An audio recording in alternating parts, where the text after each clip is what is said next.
नमस्कार दोस्तों। देखिए मित्रों, अपन पढ़ रहे हैं फर्स्ट ग्रेड फर्स्ट पेपर और उसमें पॉलिटी का पार्ट। पहला ही टॉपिक आपके दे रखा है भारत का संविधान। लास्ट टाइम में थोड़ी सी इसके बारे में मुख्य मुख्य जो बातें हैं भारत के संविधान की वो अच्छे से अपने जानी थी। और भारतीय संविधान की विशेषताएं, इनमें अपन ने 5 विशेषताओं को अच्छे से पढ़ लिया था। बहुत से विद्यार्थियों के कमेंट आए थे कि सर ये कौन सी पुस्तक है। तो ये है भारतीय राजनीतिक जो राजनीतिक की पुस्तक है कक्षा 12 की। उसमें आपको ये पूरा का पूरा चैप्टर मिल जाएगा कक्षा 12 की। तो वहाँ से आप स्वयं भी पढ़ते रहें साथ साथ में। और बहुत से विद्यार्थी ये भी कमेंट करते हैं कि सर हमें पीडीएफ चाहिए।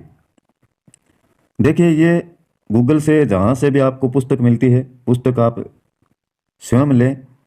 मैं पीडीएफ नहीं रखता हूँ। जैसे ही वीडियो अपलोड किया और जो भी मेरे पास में डॉक्यूमेंट हैं उनको मैं कर देता हूँ डिलीट।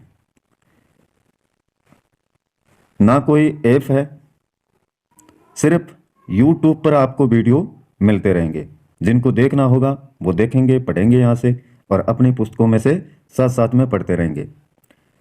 मैटर मेरे द्वारा आपको उपलब्ध नहीं करवाया जाएगा।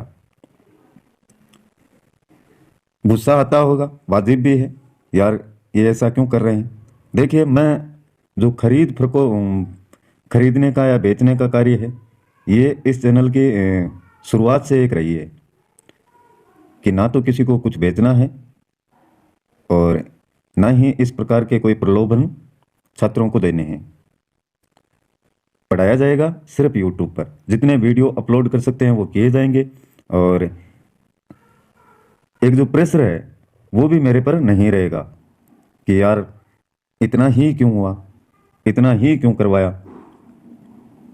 अगर मैंने ये किया, कोई ऐप वगैरह बनाया, आपको बेचा गया, तो वो फिर प्रेशर एक क्रिएट होता है मेरे पर। और ऐसा प्रेशर मैं रखने की आवश्यकता नहीं रखता। तो इस बारे में थोड़ी सी आपको सूचना इसलिए देनी है क्योंकि छात्र बार बार कमेंट करते हैं, सर पीडीएफ, सर ये कौन सी पुस्तक में से है। तो ये तो आपका जो उत्तर है आपको मिल गया होगा कि 12 की कक्षा की पुस्तक है राजनीतिक। देखिए, 5 पॉइंट अपन ने विशेषताओं के पढ़ लिए हैं। छठा पॉइंट आपका ये दे रखा है मौलिक अधिकार व कर्तव्य। सबसे पहले बात करेंगे मौलिक। ये जो शब्द है इसका मतलब क्या होता है। मौलिक का मतलब है जो क्या हो, मूल हो, यानी किसी प्रकार की नकल ना हो, असली है, जो वास्तविक हो। वे अधिकार मित्रों जो किसी व्यक्ति के लिए जरूरी होते हैं वे सारे मौलिक अधिकार हैं और संविधान द्वारा नागरिकों को दिए जाते हैं सारे के सारे, जो समाज के हर व्यक्ति के लिए क्या होते हैं, सम्मान होते हैं। इन्हीं को कहते हैं मौलिक अधिकार। भारतीय संविधान में नागरिकों के मूल अधिकारों का वर्णन संविधान के भाग 3 में, संविधान के भाग अपन ने जाने हैं कि 25 हैं टोटल, उसमें से भाग तीसरे में नागरिकों के मूल अधिकार हैं, मौलिक अधिकार हैं, उनका वर्णन आपको मिल जाता है संविधान के भाग 3 में। और अनुच्छेद की बात करें तो 12 से लेकर के 35 तक इनको दिया गया है। संविधान निर्माताओं ने 7 मौलिक अधिकार देश के नागरिकों को दिए थे। समता का अधिकार, स्वतंत्रता का अधिकार, शोषण के विरुद्ध अधिकार, धार्मिक स्वतंत्रता का अधिकार, संस्कृति व शिक्षा संबंधी अधिकार, संवैधानिक उपचारों का अधिकार, संपत्ति का अधिकार। उस समय की बात है जब संविधान बनाया गया था। उस समय ये 7 अधिकार देश के नागरिकों को प्रदान किए गए थे। लेकिन भारतीय संविधान में 44वें संशोधन के बाद जो संपत्ति का अधिकार था, संपत्ति का अधिकार, उसको मौलिक अधिकारों की सूची से हटा दिया गया। ये 7वां। तो अतः अब कितने बच गए, मौलिक अधिकार रह गए आपके 6। और इन अधिकारों का हनन होने पर नागरिक कोर्ट की शरण ले सकता है, न्यायालय की।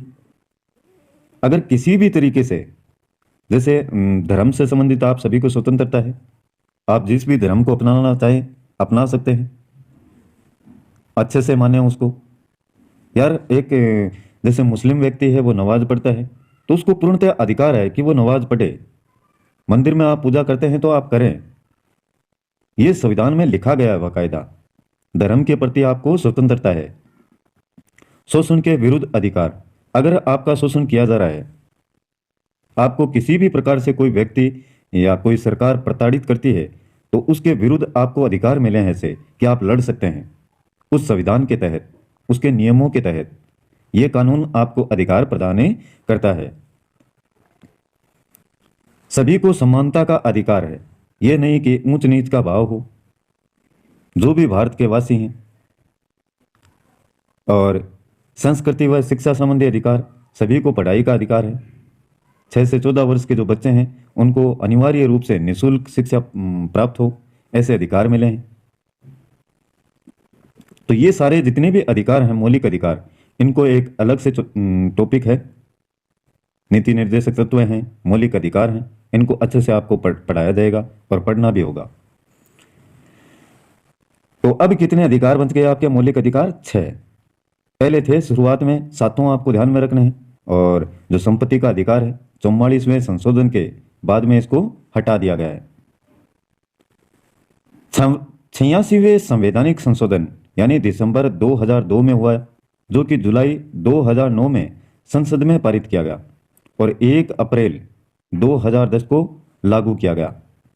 इसके द्वारा शिक्षा के अधिकार को मूल अधिकार के रूप में संविधान में शामिल कर लिया गया। यानी जो प्रारंभिक शिक्षा है, 1 अप्रैल 2010 को इसको लागू कर दिया गया।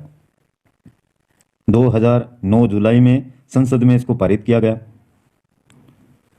अब अनुच्छेद 21 के बाद एक नया अनुच्छेद 21 क जोड़ा गया है, जिसके अनुसार 6 से 14 वर्ष की उम्र के सभी बच्चों को अनिवार्य व निःशुल्क शिक्षा प्राप्त हो, ऐसा इसमें किया गया है। अनुच्छेद 21 में ही एक अनुच्छेद और जोड़ दिया गया है, अनुच्छेद 21 क, और इसमें बताया गया है कि 6 से 14 वर्ष की उम्र के जितने भी बच्चे हैं उनको अनिवार्य और निःशुल्क शिक्षा प्रदान की जाए। और ये राज्य का दायित्व है। किसका? राज्य का। याद रखें कि यह अधिकार स्वतंत्रता के अधिकार में जोड़ा गया है। स्वतंत्रता के अधिकार में, ये देखिए, इस अधिकार में इसको जोड़ा गया है। पहले अनुच्छेद 21 था, उसी में एक और जोड़ दिया गया, अनुच्छेद 21 क। एक है आपके MC छागला, उनके अनुसार देखिए क्या है, एक स्वतंत्र न्यायालय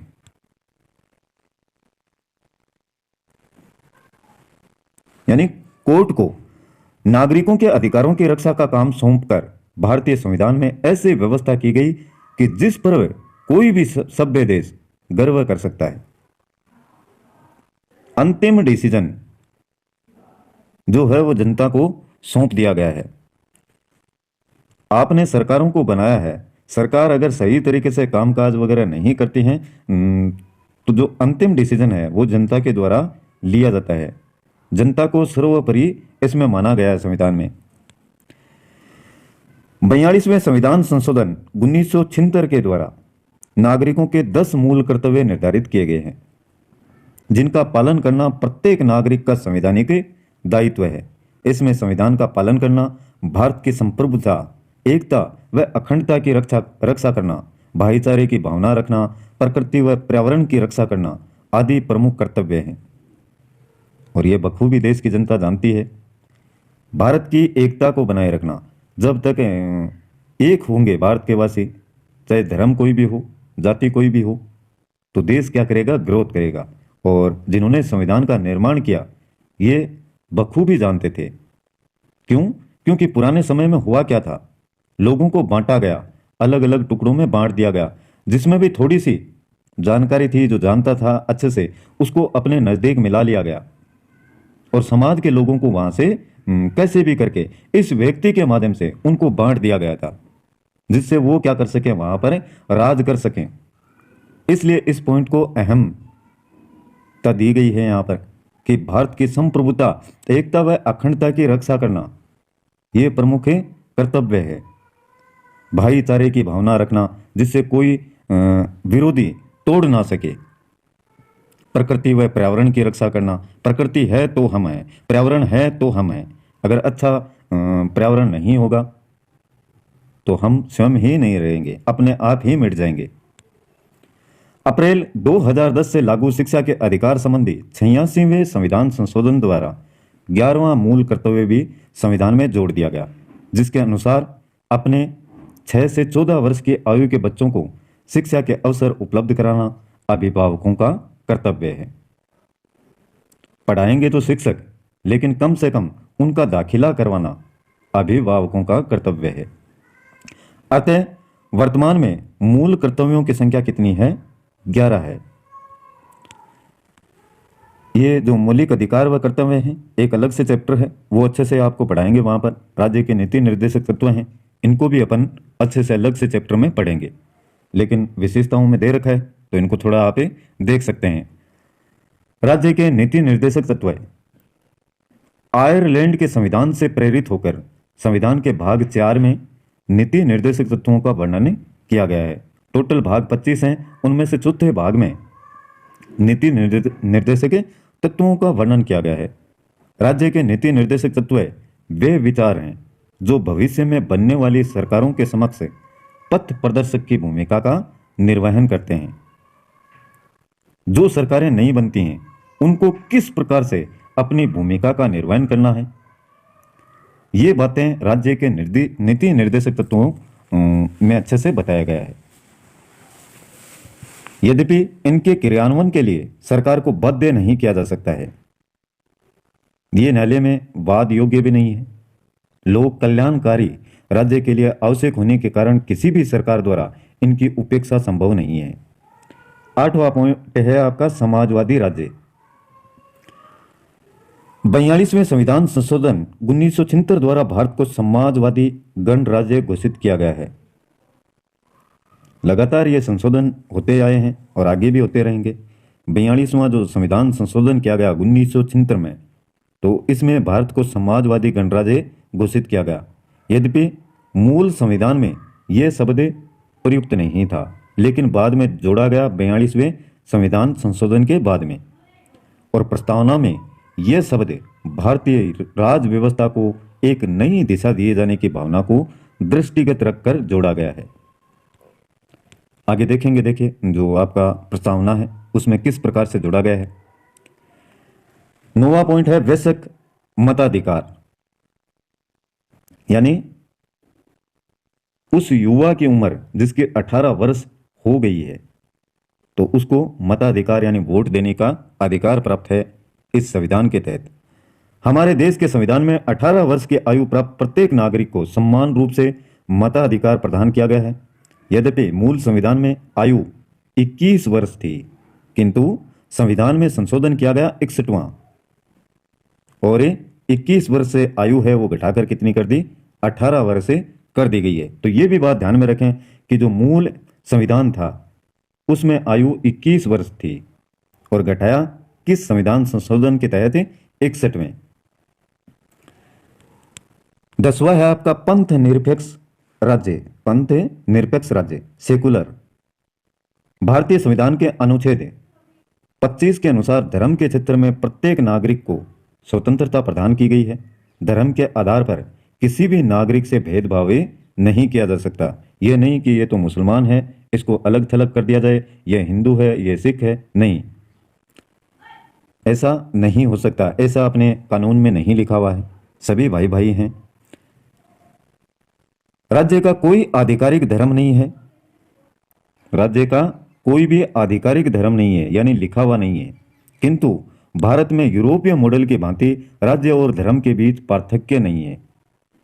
संविधान राज्य को अधिकृत करता है कि वह धर्म से जुड़ी कुरीतियों का निराकरण करने के लिए धार्मिक मामलों में मूल्य आधारित हस्तक्षेप करे। संविधान ये इजाजत देता है कि अनेक प्रकार की कुप्रथाएं हैं, कुरीतियां हैं समाज में धर्म से जुड़ी हुई, तो उनका निराकरण करने की इजाजत है, वो राज्य को प्रदान करता है।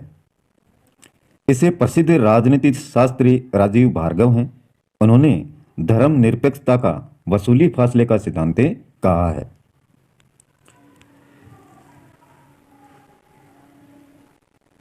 एक है आपका 11वीं विशेषता है विलक्षण दस्तावेज। विलक्षण दस्तावेज, इसका मतलब क्या होता है विलक्षण का? देखिए,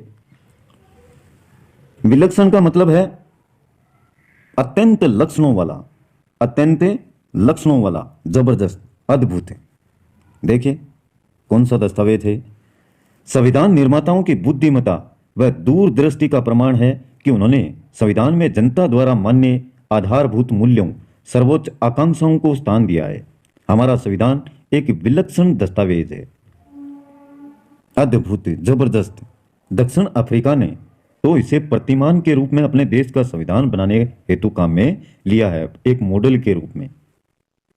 तो ऐसा है हमारा जो संविधान का दस्तावेज है। 12वां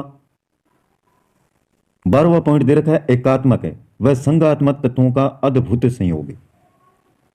एक है संघात्मक और एक है एकात्मक। थोड़ा सा इसको समझते हैं अपन।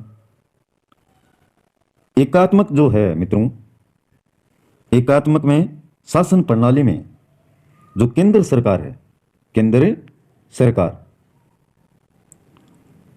उसके पास में जो भी राज्य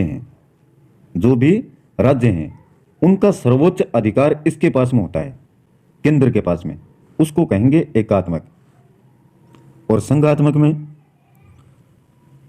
दो या दो से अधिक घटकों से जो मिलकर बना है उसको कहते हैं संघात्मक।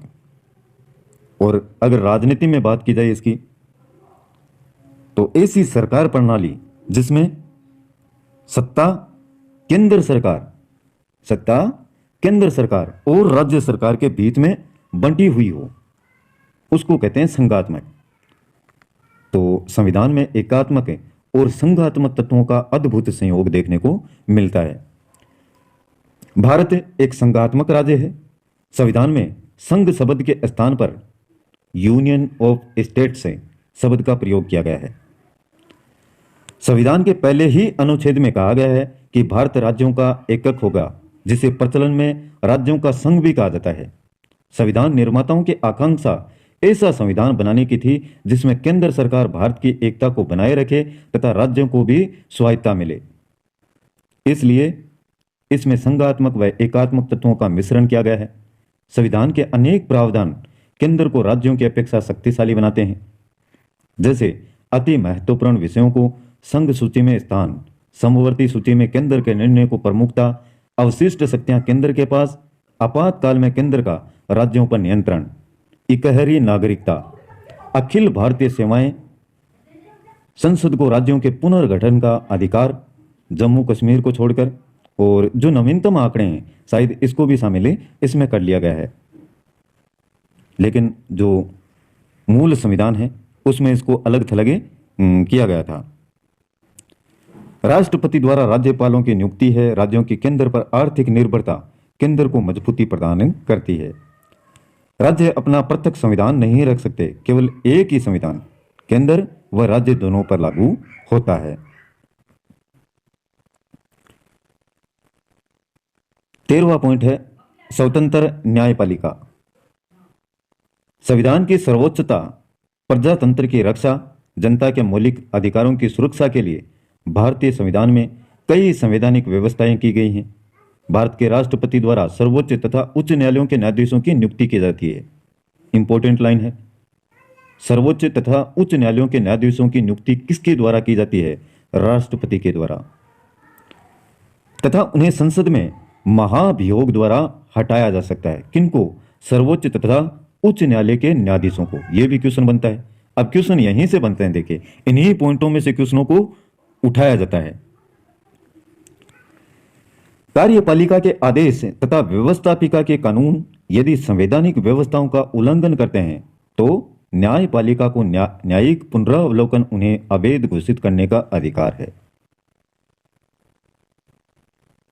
व्यवस्था जो कार्यपालिका है के आदेश और व्यवस्थापिका के कानून यदि संवैधानिक व्यवस्थाएं, संविधान में जो व्यवस्थाएं बनाई गई हैं उनका उल्लंघन करते हैं, कार्य करते हुए, व्यवस्था करते हुए, तो न्यायपालिका को न्यायिक पुनरावलोकन उन्हें अवैध घोषित करने का अधिकार प्रदान करता है। नागरिकों के मूल अधिकारों की रक्षा के लिए अनुच्छेद 32 के अंतर्गत पुनरावलोकन द्वारा बंदी प्रत्यक्षीकरण अधिकार परीक्षा जैसे लेखों को जारी किया जा सकता है। न्यायिक स्वतंत्रता के उद्देश्य को प्राप्त करने के लिए सभी व्यवस्थाएं की गई हैं। और 14वां पॉइंट है कठोरता व लचीलेपन का मिश्रण। ये पहले ही आपको बताया था कि संविधान कठोर भी है तो साथ साथ में लचीला भी है। भारतीय संविधान कठोरता व लचीलेपन का मिश्रण है। किसी भी देश की परिस्थितियों में बदलाव के साथ संवैधानिक संशोधन की आवश्यकता होती है। संवैधानिक संशोधन के लिए भारतीय संविधान में संशोधन विधि अनुच्छेद 368 में की गई है। संविधान में संशोधन व्यवस्था कुछ भागों के संबंध में कठोर तो कुछ में लचीली रखी गई है। संविधान में कठोरता का समावेश कहां से किया गया है? संयुक्त राज्य अमेरिका के संविधान से। वह लचीलेपन का ब्रिटेन के संविधान से लिया गया है। दोनों ही बातें याद रखें। संविधान में जो कठोरता का समावेश है वो तो संयुक्त राज्य अमेरिका से लिया गया है और लचीलापन ब्रिटेन के संविधान से। मुख्य मुख्य जो देशों के संविधान हैं उनको जोड़ करके ही उनमें से अहम पॉइंटों को उठा करके अपने संविधान को बनाया गया है। भारतीय संविधान में संशोधन की कुल 3 विधियां हैं, जिनमें से पहली विधि का वर्णन अनुच्छेद 368 में नहीं है। संविधान के कुछ भागों में संसद के दोनों सदनों के साधारण बहुमत से संशोधन किया जाता है, जैसे राज्यों का पुनर्गठन है, राज्यों में विधान परिषद की स्थापना या समाप्ति, केंद्र प्रशासित क्षेत्र बनाना, संसद सदस्यों के वेतन आदि। कुछ विषयों में संशोधन के लिए संसद के दोनों सदनों के पूर्ण बहुमत व उपस्थित सदस्यों को 2/3 बहुमत की आवश्यकता होती है। कुछ विषयों में संशोधन के लिए संसद के दोनों सदनों के पूर्ण बहुमत उपस्थित सदस्यों को 2/3 बहुमत के अतिरिक्त कम से कम आधे राज्यों के विधानमंडलों का समर्थन आवश्यक है। तो ये दोनों सदन संसद के ये भी आपको पढ़ाए जाएंगे। संसद क्या है, इसके सदन कौन कौन से हैं, क्या क्या इनकी कार्यप्रणाली है, प्रत्येक बात को आगे के टॉपिकों में आपको पढ़ाई जाएगी। ये विशेषताएं हैं संविधान की। राष्ट्रपति निर्वाचन की पद्धति, केंद्र और राज्यों के बीच शक्ति विभाजन आदि विषयों के संशोधन के लिए यह जटिल प्रक्रिया अपनाई जाती है। संशोधन की इन 3 विधियों से स्पष्ट है कि संविधान संशोधन के लिए लचीले व कठोरता का मिश्रण किया गया है। डॉक्टर हवियर के शब्दों में भारतीय संविधान अधिक कठोर तथा अधिक लचीले के मध्य एक अच्छा संतुलन स्थापित करता है। 15वां पॉइंट है, देखिए, न्यायिक पुनरावलोकन व संसदीय संप्रभुता का समन्वय। भारतीय संविधान में न्यायिक पुनरावलोकन के सिद्धांत व संसदीय संप्रभुता के मध्य मार्ग को अपनाया गया है। हमारे संविधान में संसद को सर्वोच्च बनाया गया है, साथ ही उसको नियंत्रित करने के लिए सर्वोच्च न्यायालय को संविधान की व्याख्या करने का अधिकार प्रदान किया गया है। न्यायिक पुनरावलोकन की शक्ति के माध्यम से सर्वोच्च न्यायालय कार्यपालिका के उन आदेशों तथा संसद द्वारा निर्मित विधि को अवैध घोषित कर सकता है जो संविधान की भावना के अनुरूप हो। 16वां पॉइंट है विश्व शांति का समर्थक। वसुधैव कुटुंबकम के सिद्धांत को अपनाते हुए भारतीय संविधान में विश्व शांति का समर्थन किया गया है। नीति निर्देशक तत्वों में अनुच्छेद 51 के अनुसार राज्य का यह कर्तव्य है कि वह अंतर्राष्ट्रीय शांति व सुरक्षा तथा राष्ट्रों के बीच न्यायपूर्ण व सम्मानजनक संबंधों की स्थापना करे। तो ये राज्य का कर्तव्य है नीति निर्देशक तत्वों के अनुच्छेद 51 के अनुसार। यानी भारत न तो किसी देश की सीमा व आंतरिक मामलों में हस्तक्षेप करना चाहता है और न ही अपने देश में किसी देश के हस्तक्षेप को बर्दाश्त करता है। न तो मैं दखल दूंगा तुम्हारे देश में और आपको ये अधिकार भी नहीं दूंगा कि आप मेरे देश में आके कुछ ऐसी बातें करें जो मेरे संविधान के खिलाफ हों, मेरे देश के कानून के खिलाफ हों। भारत सरकार ने इसी भावना के अनुरूप पंचशील एवं गुट निरपेक्षता की नीति को अपनाया है। तो विश्व शांति का समर्थक है अपना देश, ये भी संविधान में बाकायदा बताया गया है और लिखित रूप में है। इसीलिए भारत बार बार कहता है अगर आपने हस्तक्षेप किया तो मैं छोड़ूंगा नहीं।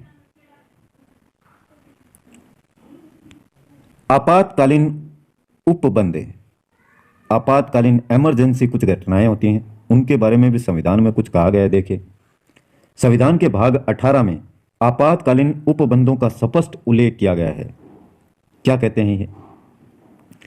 अनुच्छेद 352 के अनुसार बाहरी आक्रमण, सशस्त्र विद्रोह एवं युद्ध की स्थिति में अनुच्छेद 356 के अनुसार राज्यों में संवैधानिक तंत्र की विफलता की स्थिति में तथा अनुच्छेद 360 के अनुसार वित्तीय संकट उत्पन्न होने पर संपूर्ण देश या देश के किसी भाग में आपातकाल लागू किया जा सकता है।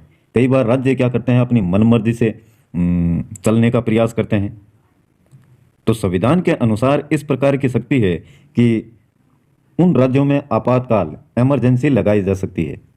चलना होगा संविधान के अनुसार ही, अपनी मनमर्जी किसी की नहीं चलेगी। इसमें शासन राष्ट्रपति के अधीन संचालित होता है। 18वां पॉइंट है आपका इकहरी नागरिकता।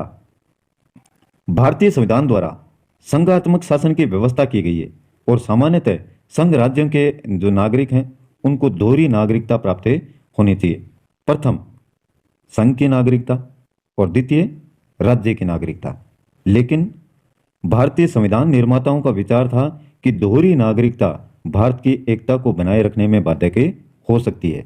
अतः संविधान निर्माताओं द्वारा संविधान में संघ राज्य की स्थापना करते हुए इकहरी नागरिकता के आदर्श को भी अपनाया गया है।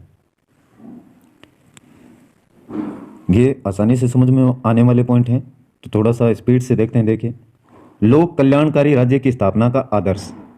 संविधान के नीति निर्देशक तत्वों से यह स्पष्ट हो जाता है कि संविधान निर्माताओं द्वारा संविधान के माध्यम से कल्याणकारी राज्य की स्थापना का आदर्श निश्चित किया गया है। इस हेतु केंद्र व राज्य सरकारें नागरिकों को पौष्टिक भोजन, आवास, वस्त्र, शिक्षा व स्वास्थ्य की सुविधाएं उपलब्ध करवाएं, नागरिकों के जीवन स्तर को ऊंचा उठाएं, जहां तक संभव हो आर्थिक समानता की स्थापना की जाए।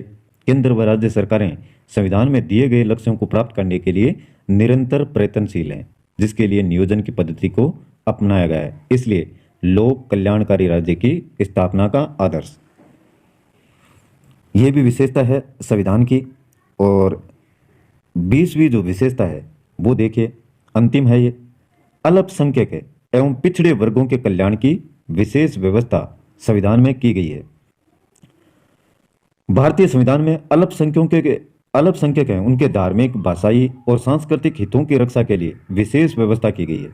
इसके अतिरिक्त संविधान अनुसूचित जातियों व जनजाति क्षेत्रों के नागरिकों को सेवाओं, संसद, विधानसभाओं और अन्य क्षेत्रों में विशेष संरक्षण प्रदान किया गया है। संविधान का अनुच्छेद है 330 व 332 के तहत अनुसूचित जातियों, अनुसूचित जनजातियों को लोकसभा व विधानसभाओं में आरक्षण प्रदान किया गया है। प्रारंभ में यह व्यवस्था 25 जनवरी 1960 तक के लिए की गई थी, किंतु संविधान में संशोधन कर इसकी जो समय सीमा है उसको बढ़ाया जाता रहा है। अब 95वें संवैधानिक 2010 के आधार पर आरक्षण की व्यवस्था को 25 जनवरी 2020 तक के लिए बढ़ा दिया गया है। तो ये थोड़ी सी पुरानी पुस्तक है, आगे भी इसको लगातार बढ़ाते हैं। अनुच्छेद 335 में अनुसूचित जातियों व जनजातियों के लिए सरकारी सेवाओं में आरक्षण के लिए कोई समय सीमा निर्धारित नहीं की गई है। इसी तरह अन्य पिछड़ा वर्ग के लिए केंद्र सरकार की सेवाओं में सितंबर 1993 से 27% आरक्षण लागू किया गया था। और जो न्यूनतम आंकड़े हैं उनको भी देखते रहें। संविधान की प्रस्तावना की बात करेंगे कल नेक्स्ट टॉपिक में, और साथ में देखेंगे इसके प्रश्न उत्तर। आज के लिए बस इतना ही। ये विशेषताएं आपकी पूर्ण हैं इस टॉपिक में। इसके बाद में प्रस्तावना है, मूल कर्तव्य हैं, नीति निर्देशक तत्व हैं, इनको भी अपन पढ़ लेंगे। ये करवाने के बाद में संविधान का जो टॉपिक आपका पूर्ण हो जाएगा। बाकी जो अनुच्छेद हैं जितने, अगर उनको चाहेंगे तो वो भी एक बार आपको बता देंगे एक वीडियो में पूर्ण रूप से। हालांकि वो कहीं पर भी देखिए आपको मिल जाते हैं लिखे हुए, उनको आपको पढ़ना होगा।